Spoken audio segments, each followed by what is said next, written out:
नमस्कार मित्रों, जय श्री कृष्णा, जय श्री राम, हरिओम। दोस्तों, आज मैं आप लोगों को 10 उपाय बताऊंगा जिनसे आपकी आर्थिक स्थिति बेहतर हो जाएंगी। यानी कि जो निर्धन वर्ग के लोग हैं वो भी धनवान बन सकते हैं। सबसे सरल आसान प्राचीन तरीके बताऊंगा। देखिए मित्रों, सबसे पहले तो मैं आप लोगों को बता दूं कि कोई ऐसा इंसान ही जो कि ना चाहता हो कि उनके पास पैसे की कमी हो। जी हाँ मित्रों, हर इंसान चाहता है उनके पास पैसे, वो भी धन्य धन से संपन्न रहे, क्योंकि बिना पैसे की कहीं भी आपको मान सम्मान नहीं मिल पाते। देखिए, आप एक पैसा वाले व्यक्ति को देखना और एक नॉर्मल इंसान को देखना जिनके पास ज़्यादा पैसा नहीं लेकिन ज्ञान अधिक है। तो दोस्तों, सबसे ज़्यादा जिनके पास पैसा है उन्हें इज्जत दिया जाता है, जबकि ज्ञान को कम इज्जत दिया जाता है। बड़े से बड़े ज्ञानी व्यक्ति को भी कम इज्जत दिया जाता है। तो एक बात बता दूं, जिसके पास धन है वो हर कुछ करने में संपन्न है, यानी कि हर चीज़, हर प्रकार के कार्यों को कर सकते हैं। और धन के अभाव में किसी भी प्रकार के कार्यों को नहीं किया जा सकता। धन है तो धर्म है। एक बात मैं आप लोगों को बता दूं, हम जितने भी आप सभी को प्राचीन तरीके बताते हैं, टोटके बताते हैं या स्वयं करते हैं, तो किसी को मत बताया करें, क्योंकि जो प्राचीन तरीके होते हैं, हम जो उपाय बताते हैं, यंत्र वगैरह की जानकारी बताते हैं, अगर आप गुप्त रखते हैं तभी आपको फायदा मिलते हैं। अगर इसके बारे में किसी से चर्चा कर देते हैं तो स्वतः इसकी जो शक्तियाँ होती हैं तुरंत बताने के बाद समाप्त हो जाती हैं, फिर आपको किसी भी प्रकार के फायदा नहीं मिलते। तो आइए 10 ऐसे उपाय बता रहा हूँ जिसे करने के बाद आपकी जो आर्थिक स्थिति है ये भी संपन्न हो जाएंगी, आप धन्य धन से संपन्न हो सकते हैं। देखिए, सबसे पहला बता रहा हूँ व्यापार में सफलता पाने के लिए। जी हाँ, व्यापार में सफलता पाने के लिए ब्रश करने के बाद, स्नान ध्यान करने के बाद तुलसी के 2 पत्ते अवश्य खाना चाहिए। तुलसी के जो पत्ते रहते हैं, पौधे अगर हम अपने घरों पे लगाते हैं तो हमारे घरों के वातावरण को शुद्ध रखते हैं। इसके पत्ते खाने से हमारे शरीर भी शुद्ध रहते हैं, स्वच्छ रहते हैं। और स्वच्छ शरीर में, शुद्ध शरीर में देवी देवताओं का निवास होता है। तो एक बात बता दूं, 2 पत्ते तुलसी का अवश्य खाना है। व्यापार अगर आप बढ़ाना चाहते तो तुलसी जो होता है एक ऐसा दिव्य चमत्कारी पौधा है, एक ऐसा दिव्य माता स्वरूपणी पौधा है जो कि आपके बिजनेस को बढ़ाने में आपकी काफी मदद कर सकते हैं। और हर बुधवार को गणेश जी का दर्शन अवश्य आपको करना है। दूसरा, करियर की बेहतरी परिणाम पाने के लिए, यानी कि जो काम करे उसमें बेहतरीन अगर आप परिणाम पाना चाहते हैं तो अंगुली में लोहे का छल्ला, मध्यमा उंगली जो होते हैं उसमें लोहे का छल्ला अवश्य धारण करें। इससे चारों तरफ से धन आने लगते हैं। और हर शनिवार को इस उपाय को करने के साथ साथ निर्धन को सिक्के का दान अवश्य करें।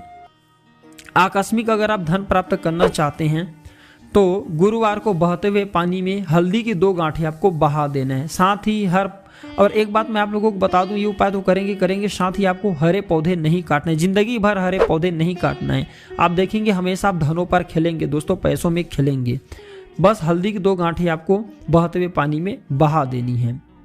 सुख और संपन्न जीवन के लिए दोस्तों हर शाम को तुलसी के नीचे घी का दीपक अवश्य आपको जलाना चाहिए। यथावत हो सके तो रविवार के दिन तुलसी के जो कहा जाए पौधे के नीचे में आपको घी का दीपक नहीं जलाना है, बाकी 6 दिन आपको जलाना है। पैसा लगातार आता रहे इसके लिए आप घर में और बाहर में ढेरों सारे फूलों के पौधा लगा सकते हैं। बच्चों को नियमित रूप से खिलौना और चॉकलेट अवश्य देना चाहिए। देखिए, मैं आप लोगों को बताना चाहूँगा मित्रों, जितना पौधा लगेंगे वो पौधा जितना ज़्यादा फूलेगा, जितना ज़्यादा खिलेगा, उतना ही ज़्यादा हर तरफ से आपको पैसा आने लगेंगे। पौधे में प्राण छुपा होता है, पौधे में दिव्य आत्मा होता है, पौधे में देवी देवता रहते हैं।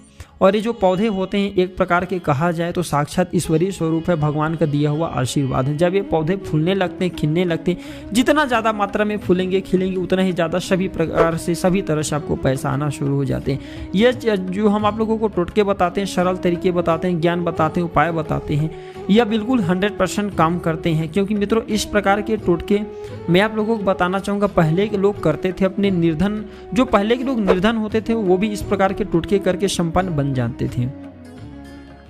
फिजूल खर्चा को रोकने के लिए, घर में शांति प्राप्त करने के लिए घर के मुख्य द्वार पर आम के पत्ते का जो वंदवार होता है ये लगाना चाहिए। और एक बात बता दूं, इस वंदवार को रविवार को लगाना है और हर सप्ताह में बदलते रहना चाहिए। इससे घर में हमेशा फिजूल खर्चे नहीं होते।